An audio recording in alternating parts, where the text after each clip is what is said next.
हाँ तो dear student, welcome back to Asmita study. और आज की इस वीडियो में हम बात करेंगे बुआ जो आपका जो चैप्टर नंबर 4 है काव्यखंड क्लास 12 हिंदी का ना। तो उसका जो प्रश्न उत्तर है आपकी किताब में दिया हुआ है उसी पे बात करेंगे। तो देखते हैं जो पहले का प्रश्न आपका क्या है। करा नाभादास ने छपे में कबीर की किन विशेषताओं का उल्लेख किया है, उनकी कर्म से सूची बनाइए। यानी कि नाभादास जी जो कवि हैं छपे का, वो जो है कबीर के किन किन विशेषताओं का उल्लेख किए हैं उसी को बताना है। तो चलिए हम एकदम कर्म से जो है सूची बना के आपको बता रहे हैं, क्योंकि क्वेश्चन में भी यही पूछा है। करा नाभादास ने छपे में कबीर के निम्न विशेषताओं का उल्लेख किया है। ये तो आपका जो है लिखना ये जरूरी है, इतना बात तो ये लिखेंगे हम। उसके बाद देख लेते हैं निम्नलिखित विशेषता के बाद करा कबीर की मति अत्यंत गंभीर तथा अंतःकरण भक्ति रस से पूर्णतः। नाभादास जी कह रहे हैं कि कबीर की जो मति है, कबीर जी का जो मति है वो अत्यंत गंभीर है और अंतःकरण से भरा हुआ है, भक्ति रस से भरा हुआ है। ठीक है। 2 नंबर में कह रहे हैं कबीर दास के बारे में नाभादास जी, कबीर हिंदू मुस्लिम दोनों को ही प्रमाण तथा सिद्धांत का उद्देश्य देते हैं। और कबीर जो है हिंदू हो मुस्लिम हो दोनों को जो है सिद्धांत का उपदेश दे रहे हैं। और 3 नंबर में कह रहा है कबीर जाति पाति के कट्टर विरोधी थी। जो कबीर जो थे वो जाति पाति और जो धर्म होता है इस सब का कट्टर विरोधी थे बुआ। ठीक है। आगे देखते हैं 4 नंबर में कबीर के अनुसार सच्चे हृदय से भजन के बिना तप योग दान सब बेकार है। यानी कि कबीर का मानना ये है जो सच्चा हृदय के बिना, सच्चे हृदय से, ठीक है, जब तक हम भजन नहीं करेंगे और तप नहीं करेंगे योग नहीं करेंगे तब तक ये सब चीज़ क्या है, बेकार है ना। चले 5 नंबर देख लेते हैं। भगवत भक्ति के अलावा जितने भी धर्म है कबीर के अनुसार सब अधर्म है। सिंपल सा बात है। यानी कि भगवत भक्ति के अलावा जो भी धर्म है, जो भी हम धर्म मानते हैं, पूजा पाठ करते हैं, वो सब क्या है, बेकार है। कबीर की नज़र में भगवत भक्ति ही सर्वश्रेष्ठ है। और कबीर कहते हैं जो भगवत भक्ति के अलावा सब जो है बेकार है। यानी कि कबीर की नज़र में भगवत भक्ति जो है सर्वश्रेष्ठ है। इसका स्क्रीनशॉट आप लोग ले लीजिए। आगे हम 2 नंबर का आंसर जो है आपको बताने वाले हैं। तो चलिए इधर 2 नंबर का क्वेश्चन हम ले लिए हैं, तो देख लेते हैं। कह रहा है मुख देखी नाही भनी का क्या अर्थ है।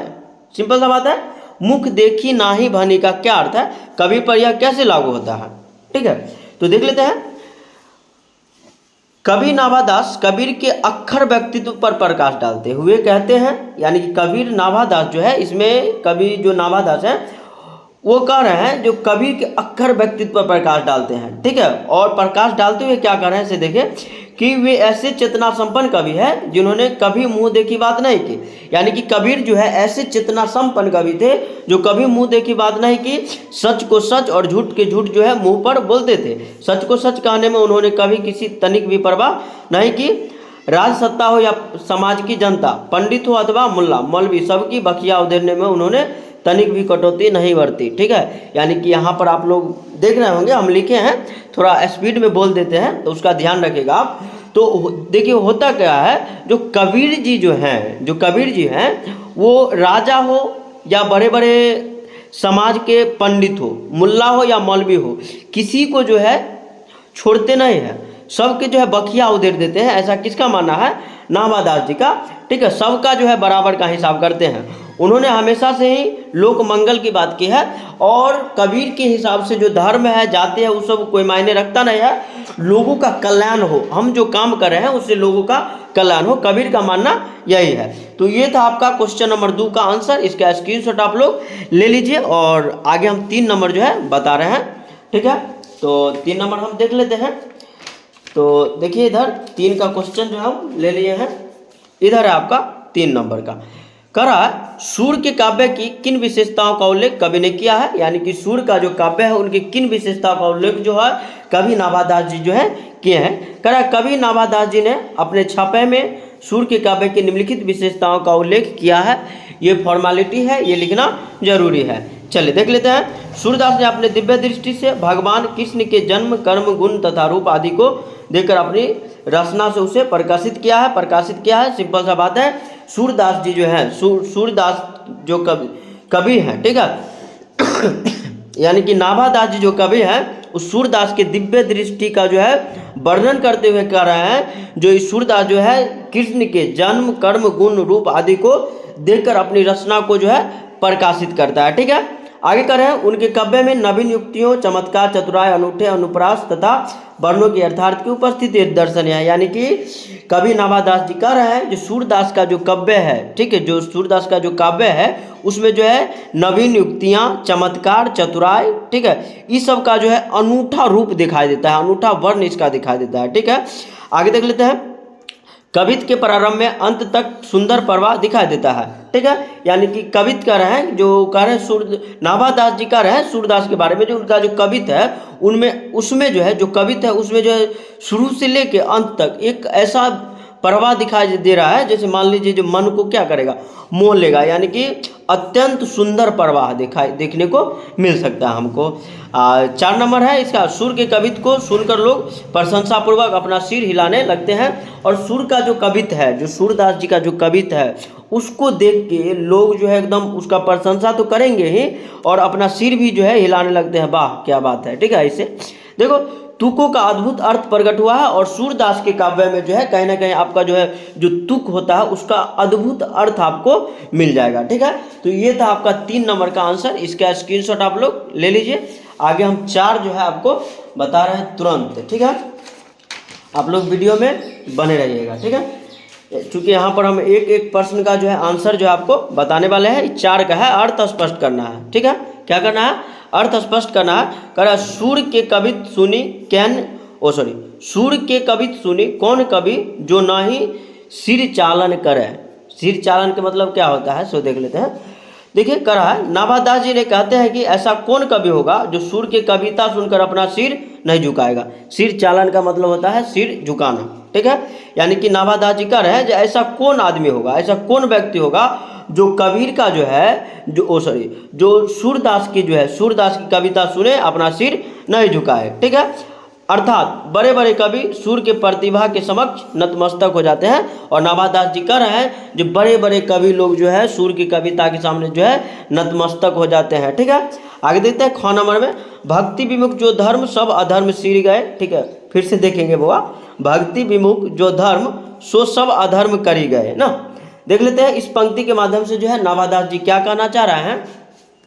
कवि नाभादास जी कबीर की वाणी के संदर्भ में कहते हैं कि जो मनुष्य भक्ति से विमुख है। ठीक है, यानी कि कवि नाभादास जी कह रहे हैं जो कबीर की वाणी में जो संदर्भ कहते हैं जो मनुष्य भक्ति से विमुख है, यानी कि कबीर कह रहे हैं जो मनुष्य भक्ति से विमुख है, ब्रह्मचार्य, पाखंड, घृणा आदि से ग्रस्त हैं, वह धर्म के नहीं बल्कि अधर्म के मार्ग पर है। बात समझ में आ रहा ना, यानी कि सिंपल सा बात यहाँ पर कबीर के बारे में नाभादास जी कह रहे हैं। जो हमारे कबीर जी कहते हैं जो व्यक्ति भक्ति से विमुख है, यानी कि जो व्यक्ति भक्ति नहीं करता है वो बहुत बड़का पाखंडी है।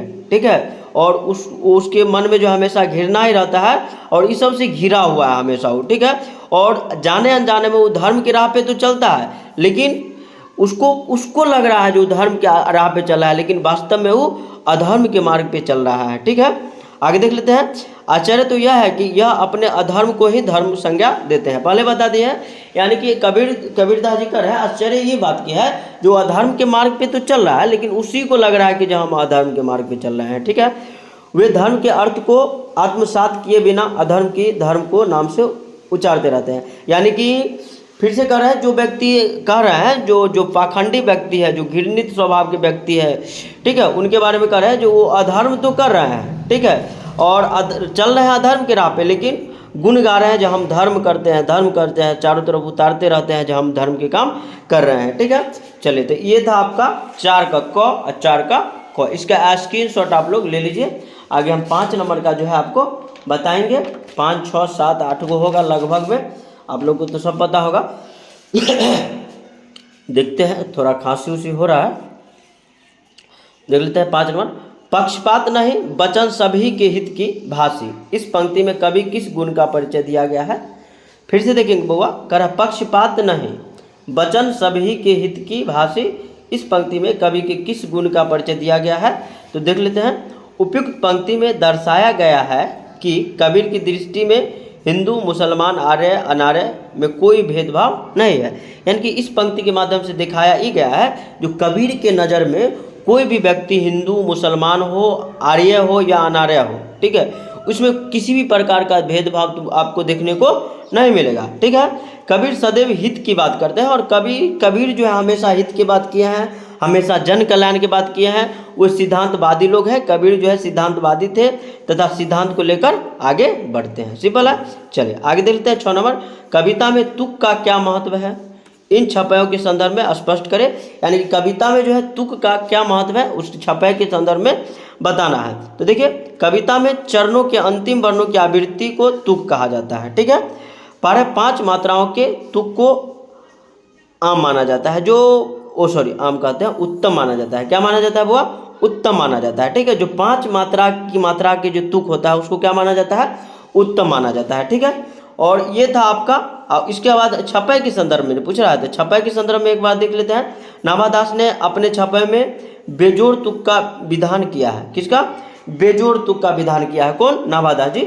तुक प्रयोग से इनके छपायों में जैसी लय है वह हिंदी साहित्य में अत्यंत दुर्लभ है। और तुक प्रत्यय की बात करें तो जैसी लय है इनकी, ठीक है, छपाई में, वैसा जो है हिंदी साहित्य में जो है दुर्लभ है। ठीक है, तो ये था आपका क्वेश्चन नंबर 5 और 6 का आंसर। इसका स्क्रीनशॉट आप लोग बारीकी से लीजिए और आगे हम 7 बताएंगे ना, 7 बताएंगे। चलिए 7 को आप लोग बहुत ही ध्यान से देखिएगा। ठीक है, कबीर कानी राखी नाही से क्या तात्पर्य है? ठीक है, कबीर कानी राखी नाही से आपका क्या तात्पर्य है बुआ? तो देख लेते हैं। कबीर जी क्रांतिकारी विचारों वाले कवि थे। कबीर जी जो है बुआ क्रांतिकारी विचार वाला कवि थे। उन्होंने सदैव बाहरी अवंडरों तथा पाखंड का विरोध किया। और जो भी बाहरी दिखावा के जो छल बल वाला जो बात होता है उस सब का हमेशा से ही विरोध किए हैं कबीरदास। और उसके बाद जो है जो पाखंडी लोग हैं उसका भी विरोध किए हैं।